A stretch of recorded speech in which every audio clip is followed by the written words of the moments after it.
Bago pa man ilabas ang supina laban kay Senador Bato de la Rosa, nilinaw ni Interior Secretary John Vic Remulla na wala itong kinalaman sa arrest warrant umano ng International Criminal Court laban sa senador.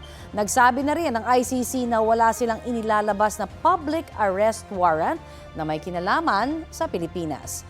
Balitang hatid ni Maki Pulido. Nakaalerto ang buong pulisya, pati mga airline, paliparan at pantalan.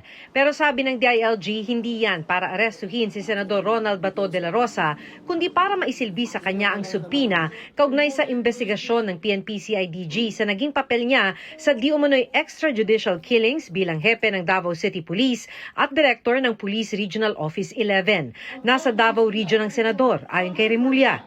The CIDG will issue a subpoena to General De La Rosa to appear personally before the CIDG office here in aid of investigation of the previous crimes. I repeat, this is not an arrest warrant but a subpoena for the senator and former chief of police, former chief of the PNP.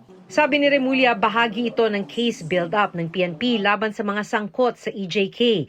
Tiniyak din niyang magiging patas ang investigasyon at hindi lang daw si Bato ang taga-PNP na isusubpina. All officers involved must be held accountable.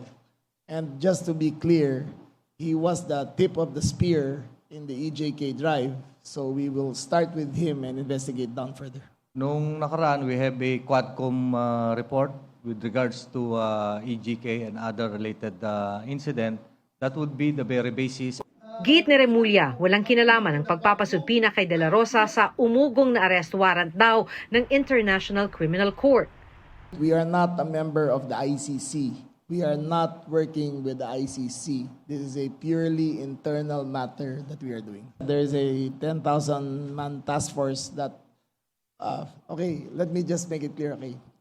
That was in reaction to reports that there was an impending warrant.